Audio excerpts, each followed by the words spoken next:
We acknowledge that there is a strength beyond ourselves when we work together to serve others. May we put aside our own personal interests, work with integrity and openness, striving to create a community that supports its people and the environment. Let us, in a moment of quiet, focus on why we are here.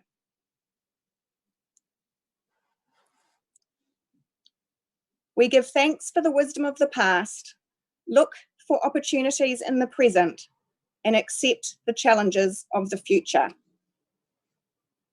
Tēnei te mihi, kia koutou katoa, kia pai te hare.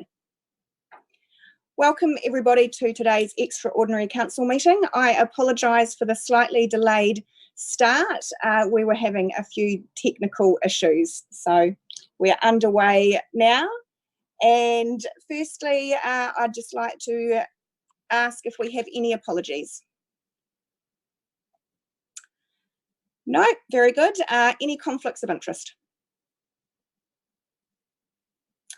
Easy, and we have no public forum today. And I would just encourage members of the public, you are still very, very welcome to come and present to us in our public forum, even in this digital virtual world. So don't hesitate to contact myself or customer services if there was something that you did want to come and present to us in the public forum part of these council meetings. Now, announcements from myself. I do just want to take the opportunity to welcome our new interim chief executive, Keith Marshall, who is sitting in the Ikatira meeting room where I was and ended up having to leave, unfortunately, due to technical issues. So he was sitting just to my right.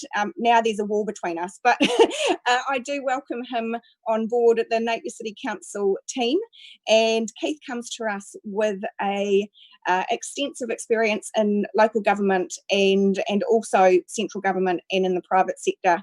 And we are very much looking forward to working alongside Keith over the coming months while we take on the many challenges ahead of us in this COVID-19 world. So welcome, Keith.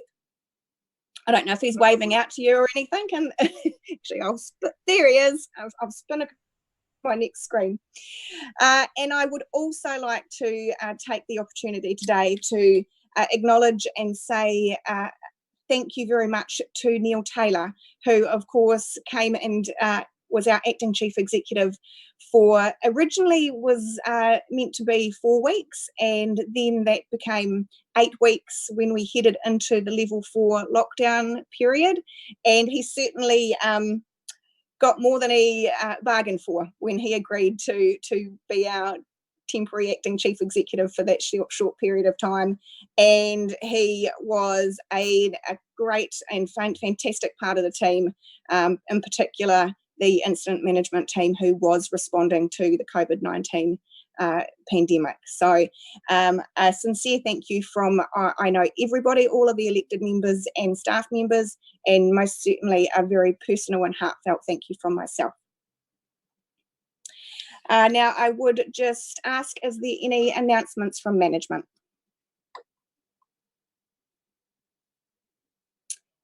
No.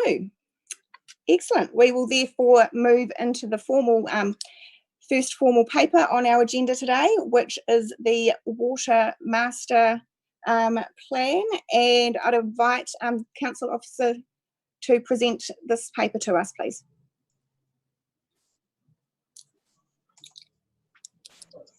Thank you, Madam Mayor. Right, can you guys hear me okay? Yes. Great. So today we're talking about our water supply master plan. This has been essentially 2 or so years in the making, and it's a 30-year plan to look at how we will upgrade and implement our network changes over the next 30 years to allow for growth and to make sure we have a safe network for our customers. So I believe there is a presentation that's going to be pulled up. Great, thank you. So the main things we're going to cover today is a little bit of an overview of what the Water Supply Master Plan actually does, what it's for, and why we're doing it. Then we'll have a look at the key projects that form part of that master plan. What are the priorities for us now? Because when we did this late last year, we have had new information coming in. So it is a bit of a changing process as we gather more information and look at what our priorities are. I'll touch briefly on the chlorine-free review, and then we'll have a look at our plan for the next financial year. Next slide, please. Okay, so what is this plan? So in 2017, we started a network model for our water supply. And once that was completed, we started looking at some key drivers and using the model to come up with a program of work. So this essentially is to cover us for the next 30 years, although we are looking at doing a lot of that work within the next 5, and we'll touch on that. So since we've received that in November, we've been going through the master plan with a fine-tooth comb to look at the priorities, the costs, so the values that were put forward for the works in the master plan, and just looking at how we can manage this list of projects and what is most important for us to do first. So let's just talk about the plan. We've got 4 key strategic drivers. Safe water, obviously that is our #1 goal, is to have safe water provided to our customers. Clean water obviously is right on the back of that as being very important. And as you know, we have issues with that in Napier, so that's high up on our list of priorities. We need to have sufficient pressure for individuals and also for fighting fires. And we need to have a resilient that is a water supply that is resilient. So if we do have an earthquake or we do have a contamination event, there are other ways that we can provide water to our community. Next slide, please. So it's probably worth just recapping where we're currently at with our network. So, we've talked about this before. We've done videos on our website. So there is some information out there, but it's just a very short recap. At the moment, we have 7 bores that are operational, and they are pepper potted all around the network. So you can kind of think about Napier's network as something that has grown organically over time and has met the needs of the past, but doesn't quite meet the needs of the future. So we have our bores located largely in 2 kind of distinct areas. One is Taradale and one is in Awatoto. So at the moment, they're largely located in urban areas, which is not great when we're looking at safety. So we could have chemical spills, we could have leaking wastewater mains, and there are other ways that we can contaminate the water that we draw from. So one of the goals would be to move out of that urban area. And these bores, because they're all individually located, they pump directly into our network, which can cause us issues around pressure, mixing different water chemistries, causing issues with flow and increased pressure and flow moving in different ways within the network, which can impact our dirty water issues. We also need to look at having sufficient future storage. So at the moment, we've got enough storage, but we do need to manage that moving forward as we grow. And we have one really big network, which we can't really control that well because we have these bores pumping directly into the network and the water goes where it wants to based on demand. So we don't have a lot of control at the moment on that network. One of the other important things to think about is we've got a water take consent. And that is coming up for renewal, I think it's 2027. But with the work that we're doing now, we will be impacting that consent. So there is some work to do on that as well. Next slide, please. So with all these bores being individually located, we have treatment at those bores, and it's essentially temporary chlorination. So we don't have the setup that we would like to have where we're doing chlorine well. So that involves having monitoring in the network and being able to react quickly based on what we find in the network, so that if we do have, for example, a contamination event, we have more control around getting more chlorine into the system. But probably the biggest issue at the moment is we've got a major change in our water industry. We've got a new regulator coming in shortly, and we will have new regulations and expectations that are being put on us. So this is really the perfect time for us to be looking at how we take our network from something that is organically grown and not fit for purpose to the future to something that we can manage and ensure that we will be meeting those future expectations. And as we know, we've got dirty water issues, and it's really complex, and the more work we do on it, the more complex we find it is. So one of our key goals or packages of work in our master plan has been to look at those. And then, of course, we've got an asset which has some older, a network which has some older assets. So we do have some pipes, I think it's about 7% of our pipes from before 1930, for example. And we do have our major reservoir which needs replacing soon. Next slide, please. So what are we trying to do? So I've talked about what our current network looks like, and now I'm going to talk about what we'd like it to be. So essentially, we want to take all of those bores, do away with the ones that are individually pepper-potted around the city, and have 2 new consolidated bore fields. So the benefits of this is that we can make sure we locate them where we have good water quality. So at the moment, we have 2 bores where we have high manganese, and that is a major contributor to our dirty water issues. So we've got an opportunity to do lots of testing, find out where the water quality is really good and won't require extra treatment, and we can concentrate a bore field around those locations. So we're looking at 2. It also takes it away from potential contamination from urban sources, and it gives us a way to manage our supply zone around that. Once we get those 2 bore fields set up, we can put in treatment for those bore fields. So that means that if we have 5 bores in a bore field all running together, we mix that water together, we know what the water chemistry is, we treat it appropriate to that water chemistry, and then we can deliver it to the network. At the moment, we've got 7 bores that all have different water chemistry. Yes, they all draw from the aquifer, the same aquifer, and quite near each other, but the water chemistry is actually quite different, and that has impacts on the network. So the benefit of having that together is we can make sure we treat according to what the water quality is that we're getting out of the ground at that location, and we can make sure that when it leaves the treatment plant to the reservoir, it's exactly what we need. So once we have the treatment plants in place, we'll pump directly through new lines up to our reservoirs, and that gives us a lot more control over pressure and flow in the network. And means that we can, if we have, for example, a contamination event, we can do extra work at the reservoir to make sure that it doesn't get to the customer. Whereas at the moment that we have a failure with a bore, we may not know about it straight away, and that could feed directly to customers. So we get a lot more control. And then the other issue is, because we've got this massive zone and we can't control where water's flowing, we're looking to break the zone up into manageable chunks. And that way we can manage, for example, pressure, we can manage leakage, and we have just a lot more control around how we operate our network. And then obviously managing water clarity events is high on our list of priorities. Next slide, please. Thank you. So this is just a visual to pull this all together. So we don't know where our 2 bore fields are going to be at the moment. We've got a general location that we've been working through with some consultants on. So we've done a multi-criteria analysis to identify 2 sort of proposed areas.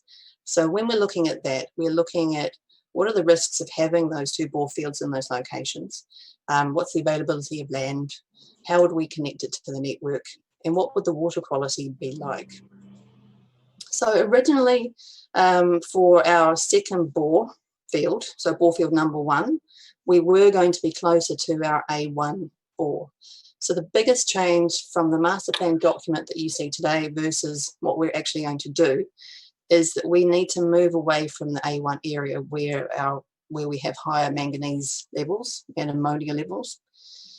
And the reason for that is that the initial quotes we've had to treat manganese just at that 1 bore was $6 million for capital, and then there would be operational costs as well. So when you look at A1 and C1 being our high manganese bores, if we were to treat at those two locations to deal with our manganese issue, it would be extremely expensive, both from a capital perspective and an ongoing operational perspective. So we've done testing around a whole lot of bores where we had data where people currently have bores. So we've looked at that information, and we can see that the further away, sort of further south we go from A1, the better the water gets. So we've moved away from the idea of having a green sand filter to treat for manganese to just moving to where the water's better. So as you can see in this diagram, we've got a red line up the middle. So the first zone, if you like, that we want to do is to break the network up into two zones. So we'll have the Taradale zone and then the city zone. And those two bore fields with new pipework will feed them. Next slide, please. All right, so let's talk about the projects. So we have 9 packages of work, and you can see those on page I in the master plan. So originally the cost estimate was 41.5 million. And as I said, we've spent the last few months going through this, and we've gone back to the consultant, rerun the numbers, and we're getting closer to the 60 million mark for all of that work. And that's partly based on recent pipe work that was done in Hastings, where we were able to get actual costs, local costs for installation of large mains, and that has partly driven that increase. So we're still working through, obviously, each of these packages of work. We're still looking at estimates. We don't have a design, so it's still a ballpark figure. And as we go through and prioritise these, we'll get more accurate figures once we get concept designs and outline designs. The other issue that we're experiencing at the moment is, of course, COVID-19. We don't know what's going to happen to the industry, particularly if we do have a whole lot of recovery projects that come in. We don't know what our capacity to deliver this plan will be. And we had already started some of our test bores in our Borefield 1 location, which obviously got stopped. So that project particularly has been pushed out. We don't know what the impacts overall will be from COVID-19. Next one, please. So it's worth pointing out what our priorities are. So having low manganese water supplying the network is really important to us. So you've heard us talk before about biofilm and manganese oxides, which is what discolours the water. So two main things we need to do there. The first one is make sure we don't put manganese water into the supply, and the second one is to keep cleaning to get what's in there out. So that will help us to manage our water quality and dirty water events. The other issue is we need to make sure that, well, when we're looking at our 2 borefield locations, that we have enough water there, we have the quality that we want, and when we have our 2 borefields, we need to understand what their impact is on each other and on the surrounding rivers and the other users who have bores. So part of the work we're doing is to drop down test bores so we can get an understanding of the quality of the water, and then we'll do a whole lot of modelling that's using work that the Regional Council has done to understand what the impact of our water supplies in those 2 locations will be on the surrounding environment and other bore users. So that's part of the work that we need to do to get our new water take consent. And we've had some complications with that. So originally we thought, okay, we'll get our 2 borefield sites, we'll get the borefields going, and we'll get our water take consent. And we're going to push through that as our major project. Talking with Regional Council, because Tank has now been notified, we've basically been told that our water take consent will go through a notification process. And that means that there's potentially a 2-year time frame for that, which means we couldn't get that low manganese water to the system really quickly. So we've had to rethink that. Next slide, please. So one of the ways that we can deal with this first key priority, which has an impact on water clarity, is to either treat for manganese at A1 and C1, or to move to where we have good water. So as I said before, the cost of the green sand filters for the manganese treatment per bore was really high. I think we were looking at around about 11 million for 2, just for capital works. And then we'd need potentially more staff, and there'd be operational costs and maintenance costs going forward. So that's you know, a very expensive way of dealing with 2 bores that aren't really located where we want them. So we've spoken with Regional Council, and they were comfortable with the idea of us replacing, those 2 bores, where to relocate those 2 bores into an area where we want to build our bore field. So that's what we're looking at the moment. We're looking at having A1 and C1 decommissioned, and then starting our bore field with 2 new bores to replace them. So you might recall that I said that the further we got away from A1, the better the water quality got. In our master plan, we had hoped to build around A1 and have that as part of our new bore field. Because of the water quality issues, we are moving away. And that leads to an additional cost that we weren't expecting, and it's around about $5 million to build the main to connect from the bore field to our current network. Next slide, please.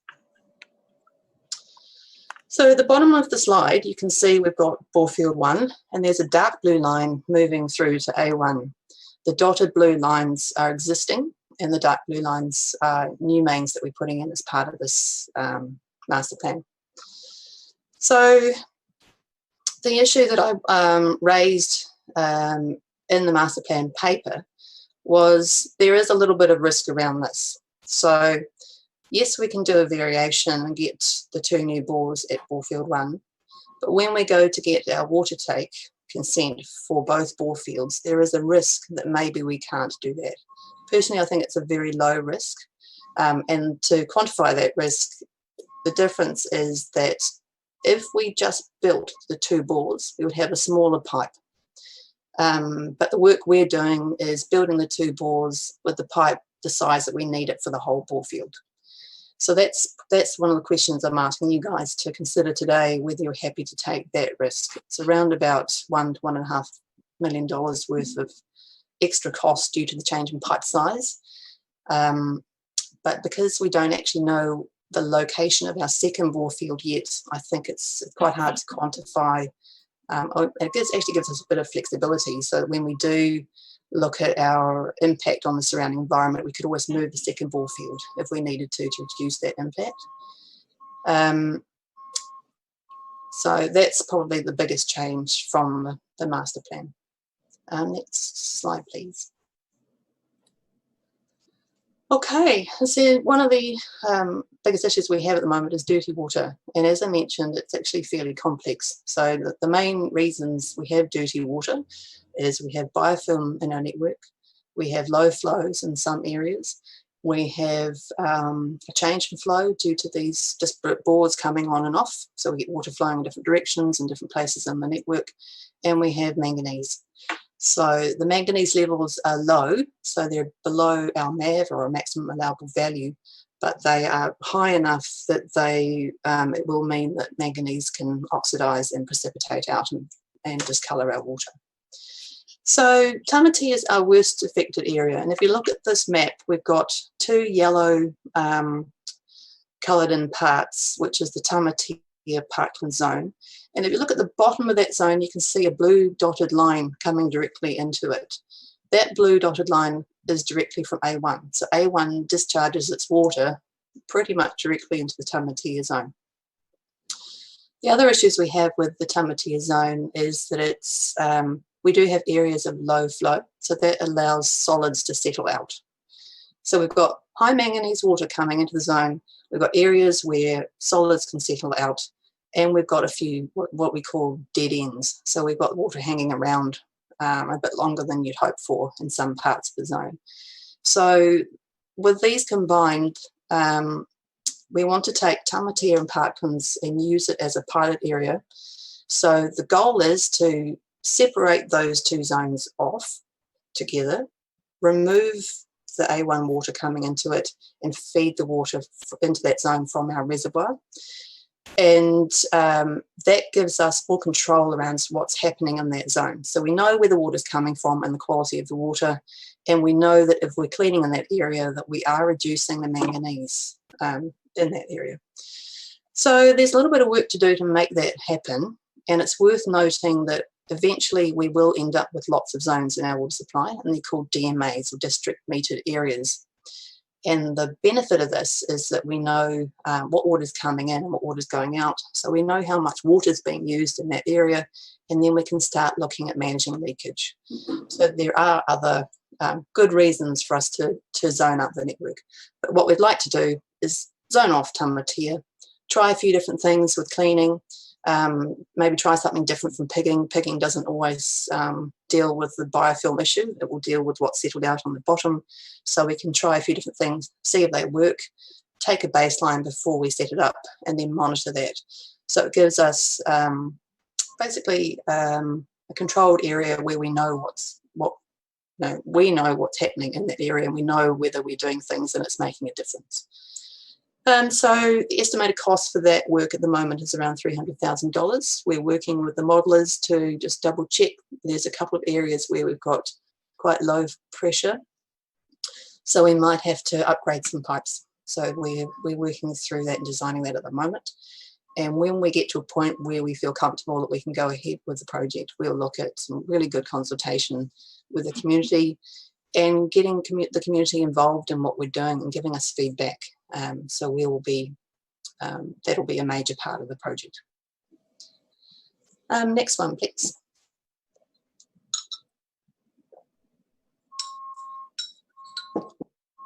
Right, chlorine-free review. So I thought I'd give you a bit of an update on where we're at with that. So we're at phase 2. So, excuse me, phase 1 was getting basically open to everybody. Tell us what you can do, and we'll have a look and see who's most appropriate to do the work. So we had, I think, about, I think it was around 11 consultants who put information into us. We went through those. We went through a robust tender process, essentially, which was externally reviewed. And we also had a counsellor involved. And from there, we went down to a short list of 4. Those 4 consultants have now all put in tenders. We've had the first stage of that tender review, and we're about to have presentations next week.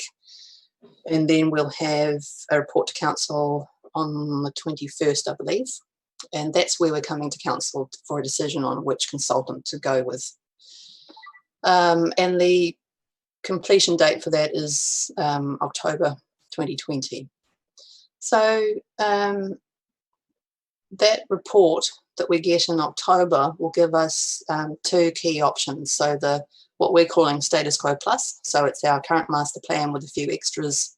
Essentially, it's another review of our master plan, but also looking at how we do chlorine well, and what does that look like from a maintenance and operation and capital perspective versus chlorine-free, and what does that look like? And working with the Ministry of Health to make sure that whatever solution we come up with is as, I guess, palatable for them as possible, so that they've been involved in the whole process. So we'll have 2 options to come back to the community with, and I believe that will go through the next LTP.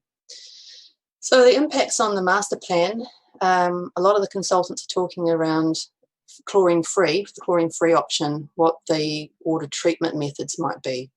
So for us at the moment, we're looking at UV and chlorine for treatment.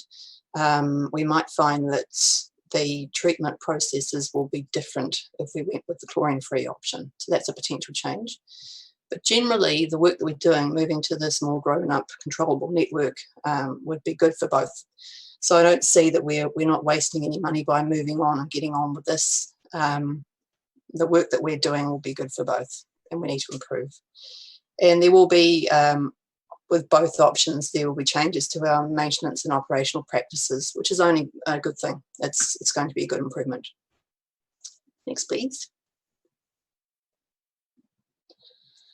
All right, so I thought it'd be good just to look at the work that we've got planned for next year. Just note that the 3 on the bottom aren't officially in our annual plan. They're extra projects that if we were able to do, we would look at doing. So most of this year's work is around design. So we're starting to design all of the rising and falling mains to the reservoirs. We're looking at replacing infield. We do need to purchase some land for that, but we're looking at the design of infield. We'll have our ongoing pipe renewals. Yeah, we have a program every year of doing some renewals, so there's some funding in there for that. But the biggest job that we're doing is we're dropping those test bores at borefield 1. We're looking at the water quality. We'll get the variation to our consent. We'll put the pipework in from that borefield through to A1. We'll be getting the treatment plant for those 2 bores designed, and basically getting that first part of that borefield underway as much as we can this year. So I think that's pretty much me. So I'm more than happy to take questions from anyone. Thank you very much, Catherine, for that really comprehensive report and presentation. So I think I speak on behalf of all of the councillors when I say that water is absolutely a priority for us and continues to be, even with the COVID-19 challenges that we're facing. For me personally, resolving the dirty water issues is absolutely the #1 priority, and our Tamatea, Piramai and Onikawa communities will be pleased, I'm sure, to hear that there is some plans with regards to this issue. I've been putting quite a bit of pressure on Catherine and her team to progress with these plans, and I'd like to say thank you for the focus that they've put on this and bringing these options to us today for consideration. For me personally, I'm certainly happy to take what I perceive to be a very low risk around those pipe sizes so that we can just move forward and resolve this. And the question I have for you, Catherine, the Tamatea pilot, is that can proceed separately to the new bores? They don't need to happen side by side. Is that correct? That's absolutely right. We can just get on with that. We don't need to wait for the new borefields. Excellent. And so that being the case, what would the timeframes be around that? So we're still working with the modelers to identify the key pipes that we have to upgrade. But once we get that information going, we could probably do it fairly quickly. So within 4 to 6 months. Great, thank you. And the bore fields or the new bores, what would be the timeframes around that part of the project? So I think we're now back into doing the test bores. So we'll drop the test bores, get the water quality information, and if we're comfortable that we can get the quality and quantity we need from those areas, we've basically got all the information we would need to get a tender out to get the bores drilled. So that would be pretty quick. We've already done the outline design for the pipe that would join the borefield to A1. So that's well underway. So we would be hoping to aim for late next year to get as much of that done as we can. I have put that on my team as a key goal, which is low manganese water as soon as we can. We had hoped to get that this Christmas, but because of various things that have happened and also COVID, we won't make that, but we're looking for late next year. Thank you. Now I can see a number of councillors have got their hand up, so I'll work through them. Councillor Wright.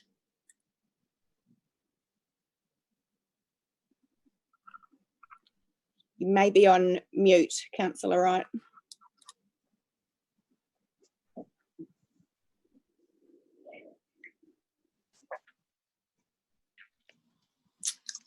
No, sorry, I just wanted to say that I actually didn't have my hand up, so okay.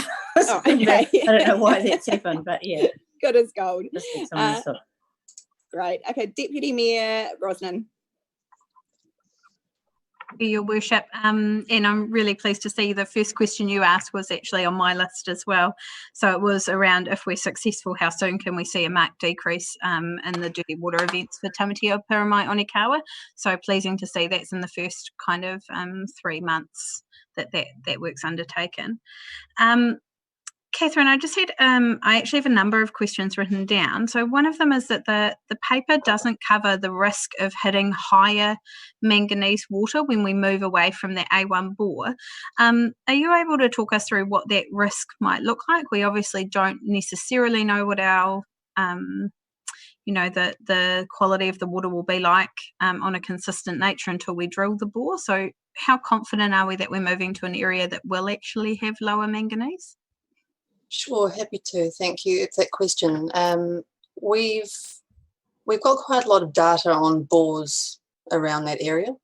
So we've actually been able to track a decline in manganese levels as we move away towards where our bore field is hopefully going to be.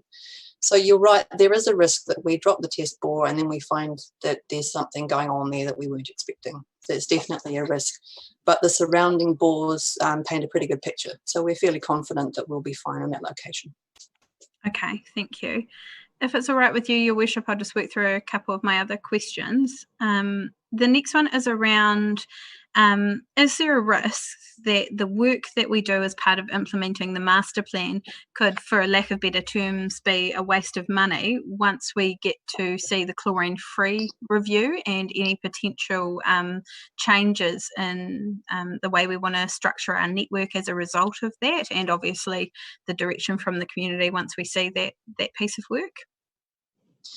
Sure. So the answer to that is I don't believe so, because we're actually moving to what is a logical way of managing our network, regardless of whether it's chlorine-free or not.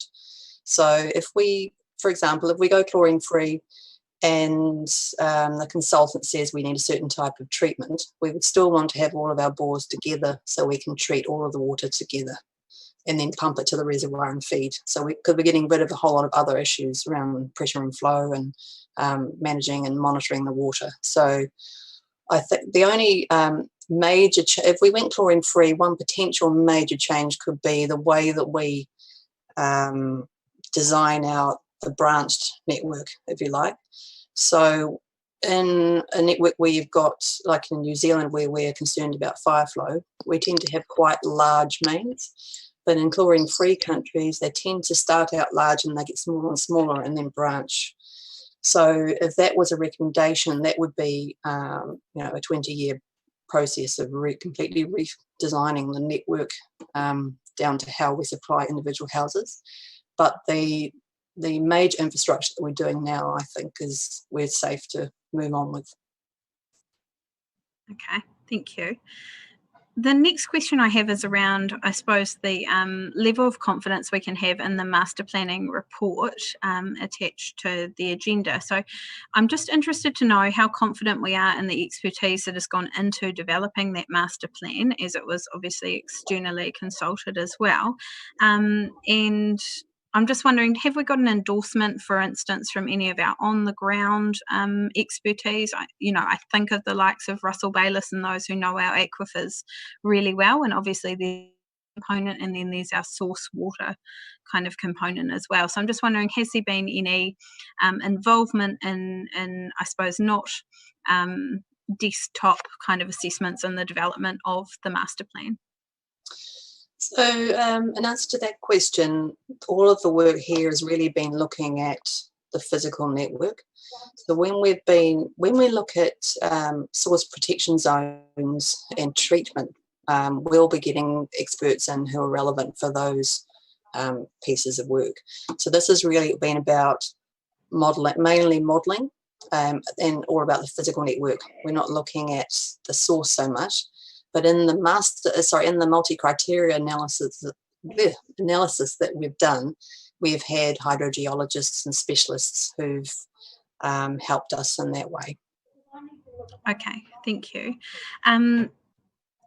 Just a couple of two really brief questions. When you talked about the chlorine-free review, you said there'll be two options, status quo plus a potential chlorine-free option.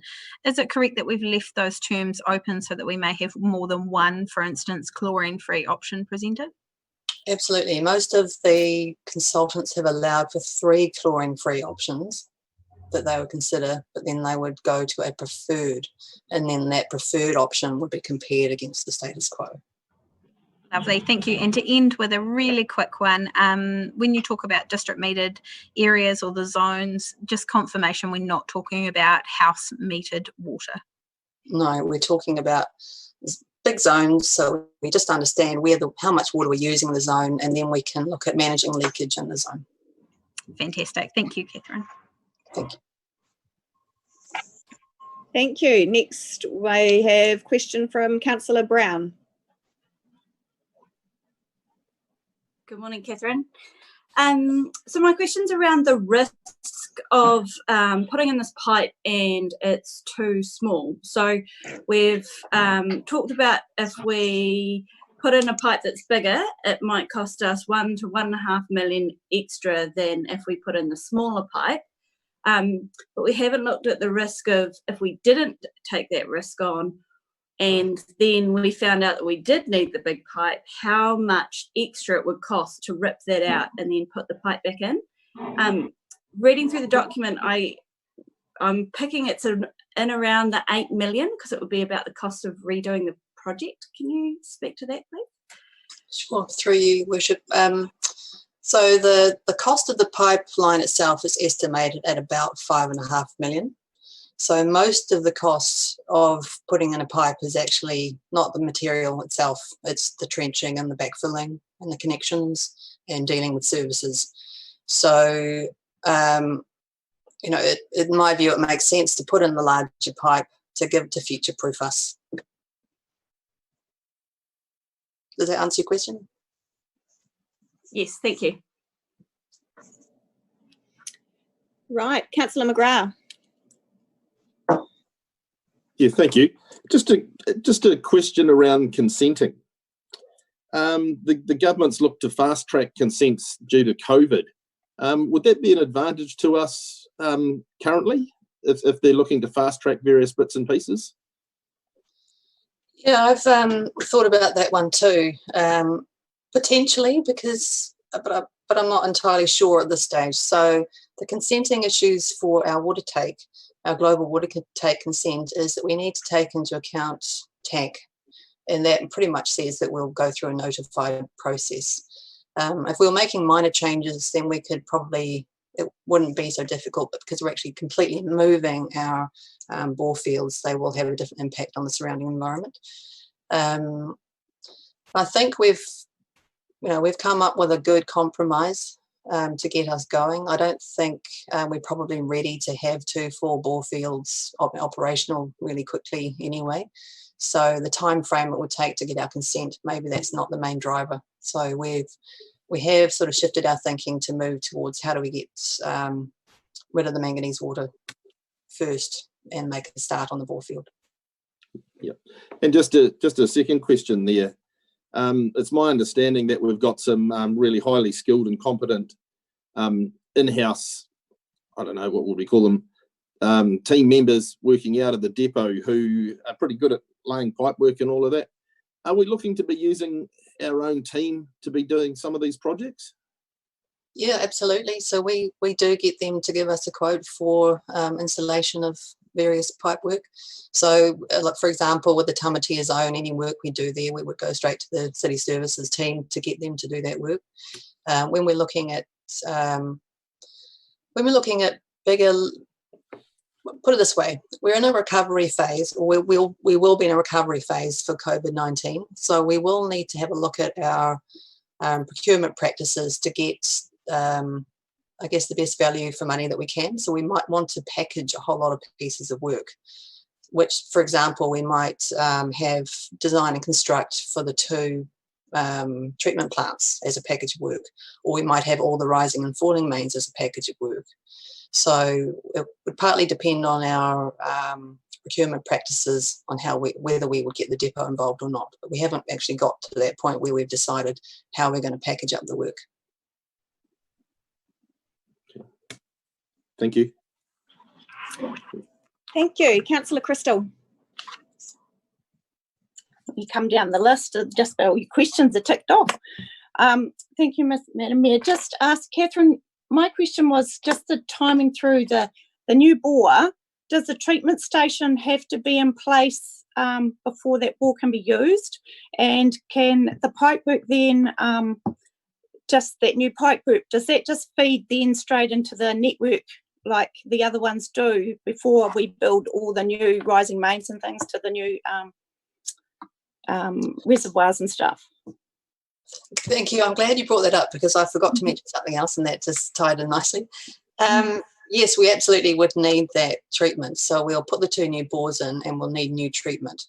What this drives is, because we're making quite a major change to our network, we will be forced to implement the new water safety plan framework. I've bored you guys about that before, so I won't go into it in too much detail, but just to say that we will have to develop a new risk assessment framework, and we will have to do a whole new water safety plan to manage that change. So it is a reasonably big piece of work. And yes, we would just pump directly to where we're at the network around about A1. Yeah. Okay. For now. And I'm just, for now. And I'm just glad that what we're doing now is obviously can be looked at for the future, and hopefully chlorine-free options fit in with any work we do. It was good to hear. That's all. Thank you. Councillor Mawson. Just a quick one, Catherine. At the start of your presentation, you mentioned that the presentation was pre-COVID. Is that correct? So my question, I guess, is would it be fair, because it's such a hot topic for our ratepayers and residents, would it be fair to say that with the COVID environment that the chlorine review could very well be delayed in October, or is it looking pretty positive that it's going to be around October? We've had a month delay due to COVID on the chlorine-free review, and we had 2 weeks delay, 1 week from the consultants and 1 week from us in the pre-COVID process. So we'll be looking to make up that 6-week delay and still deliver in the time frame. Thank you very much. That's good. Councillor Bogue. Oh, thank you. Yes, I just first of all want to thank Ms. Bailey and your team for the very comprehensive reports that you do and present to us, and you make them quite accessible to us so we do understand a lot of the jargon. So thank you. It's real quality reporting that you're doing. A couple of things. I just wanted to endorse Deputy Mayor Brosnan's referral to the local well driller, Russell Bayliss, who I know. My father was a well driller, that has extensive experience and knowledge of the aquifer, and I'm hoping that in some way we might be able to call on some of that as we go through our planning. But my question is, there was recently some aerial mapping done of the aquifer through the Regional Council, I think, and I wondered if this information was of relevance and if is it being used in our data gathering? I haven't seen the results of that data yet, and I would assume that that's more Regional Council pulling that information into some of their models. We haven't been using that information. I'm sure it will come into play at some point.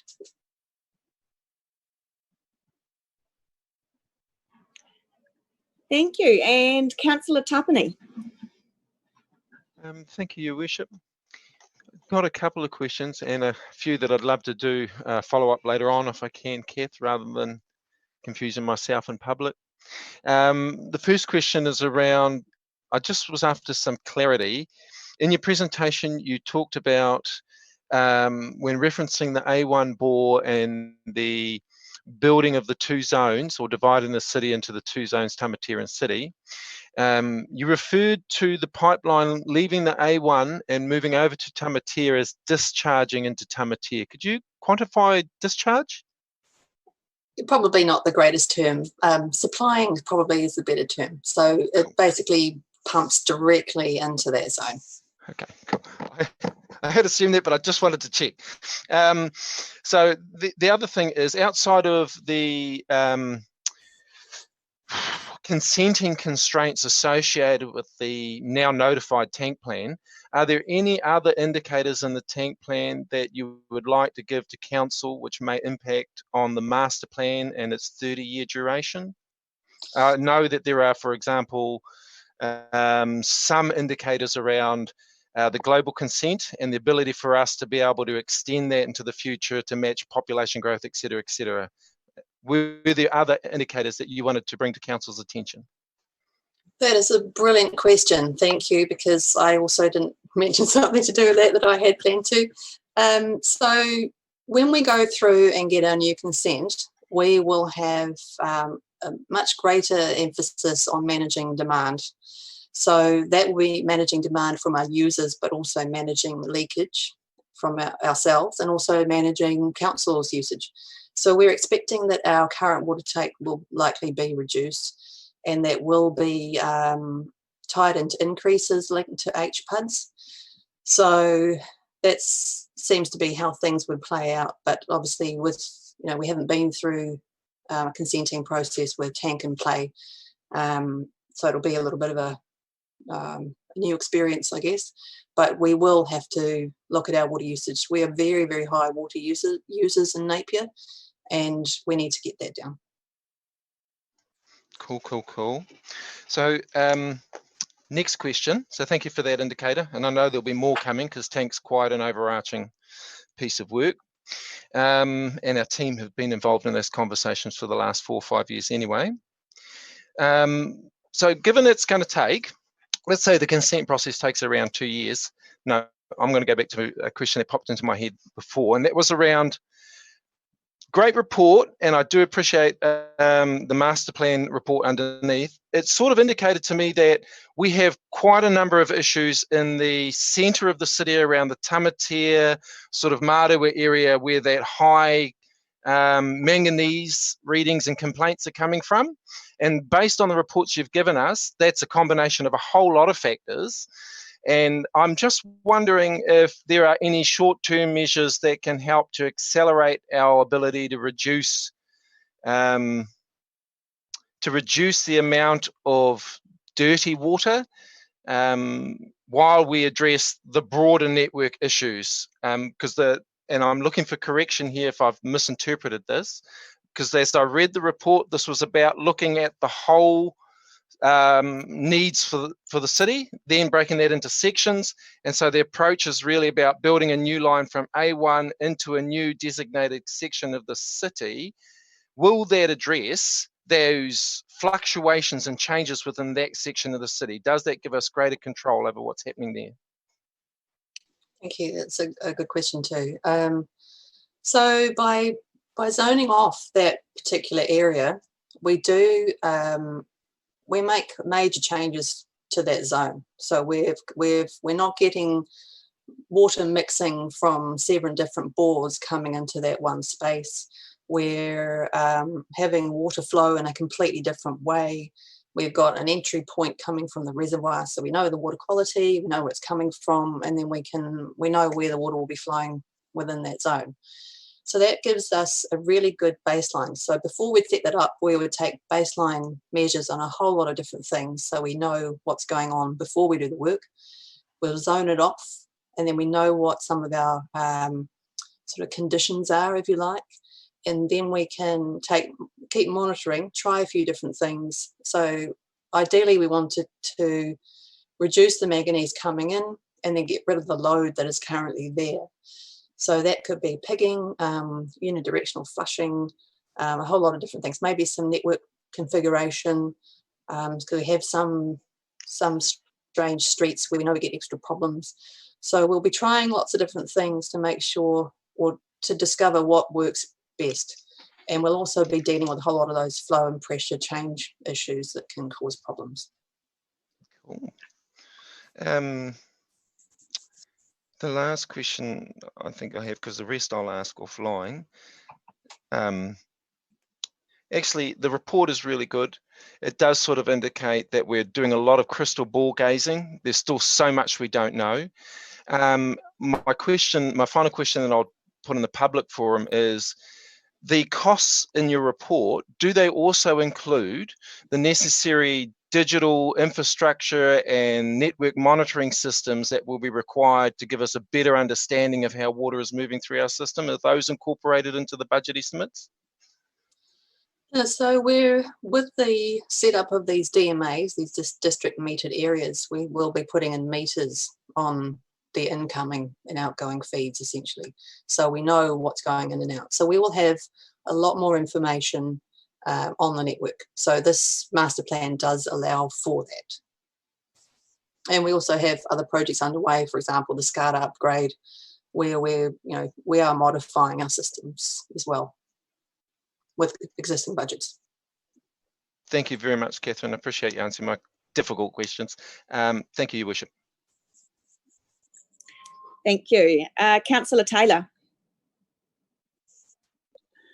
Thank you, Your Worship. Catherine, my question is probably not into the detail of some of the previous questions, but you're talking about a 30-year plan and a 5-year very much concentrated part of that.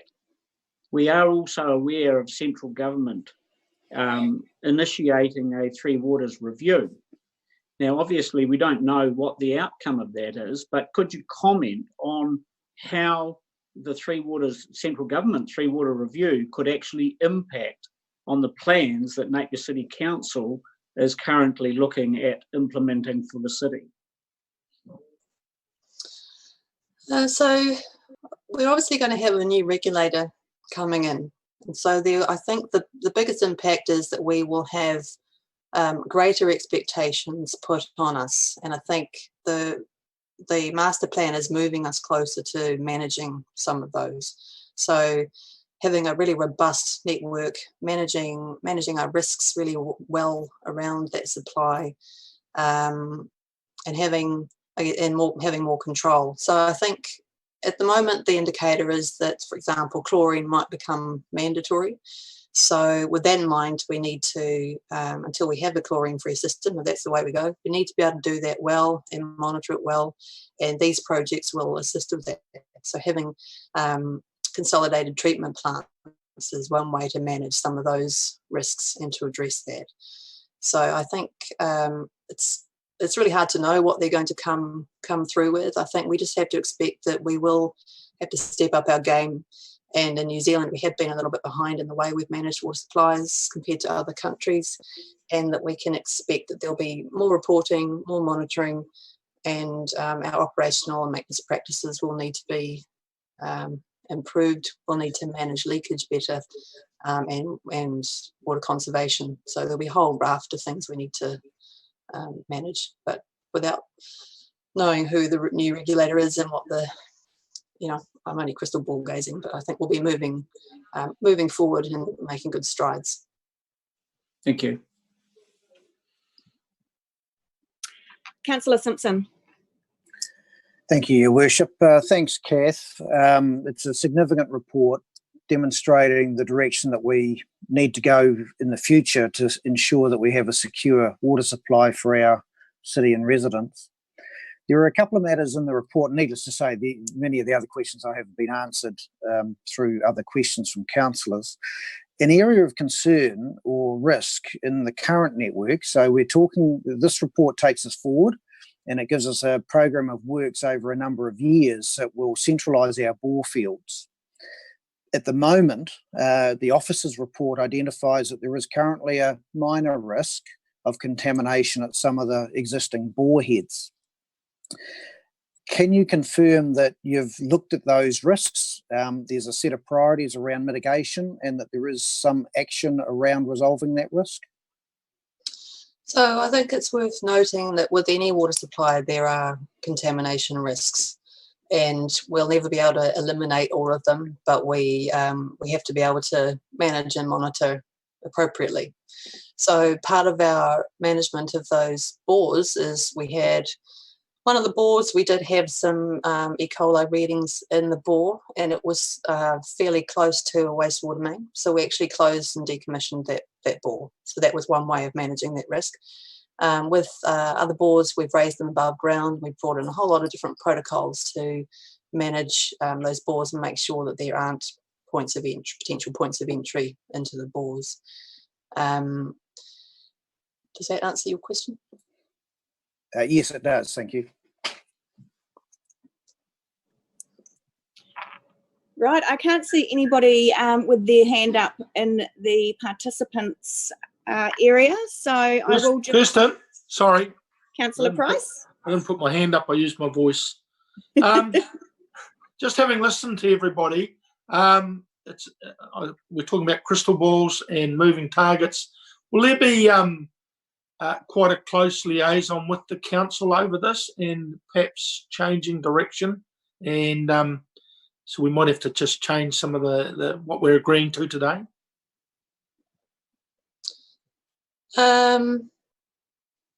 We will always keep you informed if there's any major change we need to look at. I'm maybe not quite sure where you're coming from. So we're agreeing to quite a big blanket when you look at the recommendation, and it's quite a blanket thing we're agreeing to, and we probably need, as we go, a little bit of finer detail to certain points. Is that clarified? Definitely. Yeah, so for example, we've got the infield reservoir that we need to replace. It's end of life and it has other operational issues. So we would bring that discussion to you with a report for your consideration and decision on. So major projects like that, absolutely. Yeah, thank you, because I just feel we're agreeing to a real broad movement here. Thank you. Thank you. If there's no further questions, I'd like to say thank you very much, Catherine. That was a very comprehensive report and very, very well answered to all those questions, and thank you to all the councillors for your questions. I am happy to move the recommendation from the chair, and I'll call on someone to second that. I'll second. Thank you, Councillor Simpson. So as a number of councillors have stated, this is a significant piece of work. It's a big report. It covers off some significant infrastructure investment on behalf of our council, and it clearly demonstrates to me that water is our priority and will continue to be our priority going forward. I acknowledge that there's a degree of uncertainty about what the future of our Three Waters delivery looks like, and certainly there's what's happening at a central government level which will impact on that as well. We can only plan on what we know at this point in time, and that is what this document before us today represents. Bearing in mind, of course, we always have the ability to review any of our strategic documents through a number of mechanisms, including our long-term plan process, which we have already kicked off for the next 10 years of our planning cycle. There's two probably key points today that have been highlighted that are very important to me, and the first of that is that we have very much set the dirty water issue as an issue that needs to be resolved as quickly as possible. Our community has waited long enough, and I'm very pleased that we will be fast-tracking the Tamatia pilot in the first instance to work through addressing that issue, and that obviously the Borefields project will then follow on from that. And a number of councillors also commented on, of course, the other top of mind for all of us, which is the Chlorine-Free review. And it was great to have reassurance that the investment outlined in this plan will not be wasted investment if we are in a position, as we all hope to be, to move into a chlorine-free network. So that has been very, very good to have that reassurance. So I'm speaking in favour of the recommendation before us today. And Councillor Simpson, would you like to speak to this now or hold your right to speak at the end? I'll speak at the end, thank you, Madam Mayor. Very good. So I open up to anyone else who would like to speak to the motion. Councillor Taylor, or is that a layover from your question earlier? Okay. Councillor Tapani. Thank you very much, Your Worship. The report is extensive. Kath, you did a great job in representing the scientific data in the report. You presentation was very simple and easy to follow. I want to spend some time acknowledging that while this has been a contentious issue for our residents, for our elected members, it has been a particularly difficult process for our staff to manage through as they've worked with our community and their councillors to address what we consider to be the priorities for our city. So the 30-year master plan indicates some really good motions going forward. So I'm speaking in favour of the officer's report, and I'm looking forward to continuing to see us get better data, better information, and a network that can support our staff to be able to identify not only known and unexpected issues, but also to be better able to deal with natural emergencies and other types of services which put huge demands upon our network. So to our staff, I just want to acknowledge the sustained work that you've done over the number of years, and this will not get any easier for us going forward. So I continue to provide you with encouragement and wish you the best, wish us all the best on the journey. Kia ora, staff. Thank you. Thank you, Councillor Tapani. Councillor Bogue. I just asked if the actual recommendations could go up, because people watching this may not know exactly what we're voting on, if that's possible. But I would like to speak in favour of those recommendations. It's clear that the paper gives us an updated report on how we're progressing with our 30-year water supply network master plan, which, as Catherine said, is aimed at meeting our city's future needs and getting safe, clean, reliable water. Now, as the daughter of a local well driller, the late Vic Bogue, I'm aware that he drilled some of the wells that we have in our network. Some of them I don't think are in commission anymore. Thank you for that. So it's clear that some of them are well past their use-by date, and now with the new water standards and greater demand on our supply, the dirty water problem, etc., we do need new wells and bigger pipes. So this recommendation enables us to fast-track what's needed to replace the wells with high levels of manganese, which has produced the dirty water which many of our residents are experiencing. And as a council, we agreed that water is our #1 priority, and this was before COVID-19, but it is still up there very high on the list. And I believe this recommendation gives us a way forward by fast-tracking the new wells to replace those with high levels of manganese, which has produced the dirty water. So I fully support this recommendation. Thank you, Councillor Bogue. We've had 3 councillors speak in support of the motion. Is there any councillor wishing to speak against it?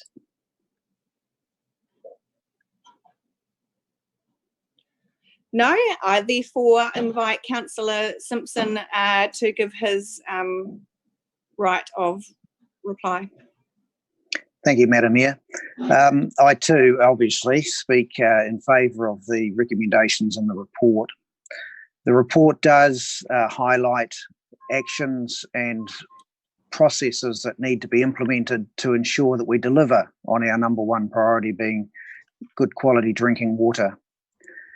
The report sets out the future demands and direction that we need to take to create a robust and resilient water network for our residents and our industries and our commerce. It enables us to look at the options around how we can achieve these outcomes. But I do remind residents that this is but one of the major pieces of work that currently been undertaken, with master plans and other infrastructure areas being developed at the same time. And while there are some risks around costs, we would envisage being able to manage them through the upcoming LTP review. But again, we just need to be mindful that we have limited capacity and we have considerable competing demands at the moment. And we're, I think, in very good hands with the staff that are managing these processes on our behalf. So I speak in favour of the plan. I speak in favour of its opportunity to deliver into the future and resolve some of the now problems that we have with our current networks. So, Madam Mayor, I speak in favour of the motion. Thank you, Councillor Simpson. I will now put the motion. All those in favour, please raise your hand. Thank you. And against? Carried. And I do apologise if you can hear beeping and construction work in the background of my feed. I've got someone digging up the road outside my office. We'll move on to our second agenda item, which is a review of the Napier City mobile sign bylaw. And I would invite Rachel Horton to speak to the agenda item, please. Thank you, Your Worship. It's Yvonne Lagarth. I'm a policy planner, and Rachel's here, but I'm speaking to the paper today. The mobile signs bylaw is one that manages signs and visual messages on trailers, and the intention of the bylaw is to manage public safety and amenity issues that could arise from those messages on various forms of transport, things like trailers parked on the side of the road. The bylaw was in place in 2013, and the legislation provides that it would be revoked if the council has not reviewed it before the 15th of May 2020. The file records indicate that there's been no problems with the bylaw to date. We've undertaken a review, and the recommendation is that no changes be made to the 2013 version of the bylaw, and we are seeking council's agreement to proceed to the consultation stage.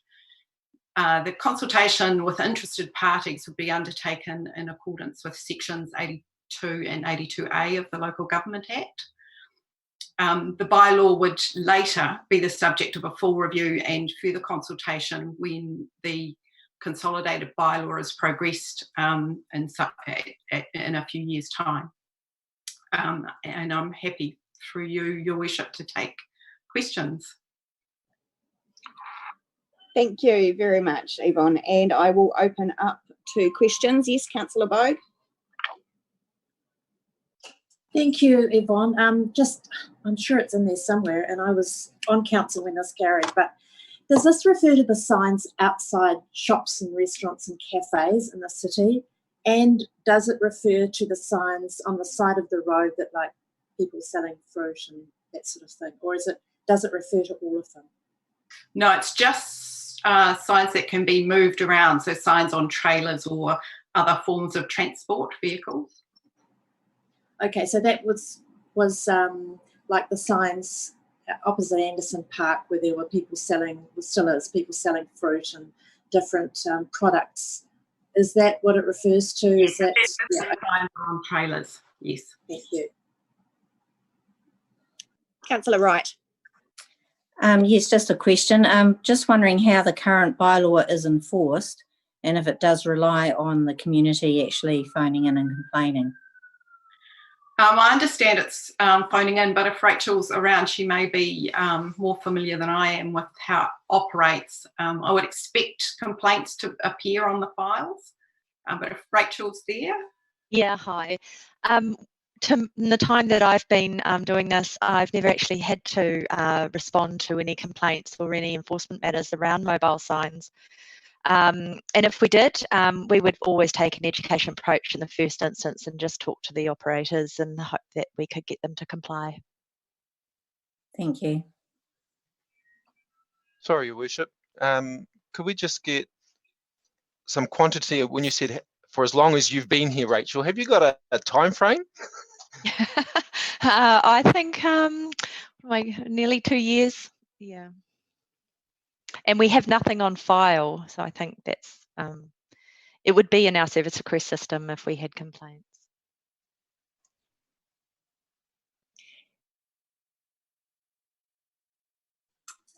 Thank you, Madam Mayor. My question is around something you referenced to do with a group of bylaws or consolidating a group of bylaws into something more singular around urban environments. I was wondering if you could just explain the purpose behind that and a time frame for completion of that consultation and when that's looking at coming into play. The intention, I understand, for that bylaw is to bring together a number of different bylaws that apply in the urban environment and apply some consistency. There's a bit of duplication between several bylaws. They're easier to operate if they're combined into a single bylaw. The time frame for it, I understand, was going to follow the district plan review, so it would be in a few years. Cool. Thank you. Councillor Bogue. Sorry, back again. Now, during election time, some people park their vehicles with signs on them in, predominant roads. And does this bylaw apply to electioneering signs that are on vehicles at that time before the election? It would apply, but there are some general provisions that can be met by those types of signs written into the bylaw. So it's only if those general provisions aren't complied with that then an exception can be sought from the council. Such as However, Maxine, could I just add to that any signage that's related to elections would be regulated under the Elections Act. No, that's sorry, through you, Madam Mayor, it's the district plan that defines temporary signage. Sorry. Okay. Thank you. Okay. Just one other question. We do have a bylaw concerning signs that are put outside shops and on our footpaths. Where is that in this menu of bylaws? So that's also under the district plan. Yeah, so you're talking about the little sandwich signs that sit outside on footpaths. Yes, that's under the district plan as well. Okay, thank you. Great. If there's no further questions, before I ask Cherie to pop the recommendation up on the screen, I will. Oh, we've got Richard waving around frantically in Ikatiri. Thank you, Your Worship. I just wanted to clarify a few of those questions around what we're trying to do with the bylaw suite, really. And the urban bylaw, the idea with that is that bylaws can be strategic in terms of the way that they are, getting your town to operate. They're there to avoid nuisances, but as has been pointed out with the, the mobile signs and those sorts of things, the questions are around, how is that all coming together? The problem is that they've all got different dates with them. So this one is a little bit out of step, but ideally we wanted to bring them all together, the ones that apply to the urban areas, so that we can make a beautiful integrated approach with our district plan as well, and it all makes sense as a whole. So hope that helps. So this one is a little bit out of step. That's what the problem is. Yeah. Thank you, Richard. We all love a beautiful integrated approach. And suddenly the volume went up in there. So I don't know what you guys have changed, but it became a lot clearer. Okay, so I will, before we put we'll pop the recommendation up on the screen, and so you'll need to speak. I'll ask for someone to move the recommendation, please. I'm happy to move, Madam Mayor. Thank you, Deputy Mayor Brosnan. Seconded by... Happy to second, Councillor Crown. Great, thank you. Deputy Mayor Brosnan, would you like to speak to the recommendation? No, I think it speaks for itself in that it's been working well. A review of any complaints and the workings of this bylaw has been undertaken without identifying any issues with it, and it's reasonably narrow in what it covers. So happy to speak in support. Thank you. Councillor Crown? Nothing further to add, thank you. And did anyone else wish to speak to the recommendation? No, very good. Therefore, I will put that. All those in favour, please raise your hand. Aye. Aye. And against? So that is a unanimous support of the recommendation. Thank you all very much. And that brings us to the conclusion of today's extraordinary council meeting. So I would just ask councillors to remain online after we stop live streaming. And thank you all the community members that may have joined us today. I hope you learnt a lot about what we've got planned for our water projects. We certainly got a very comprehensive update. So thank you very much.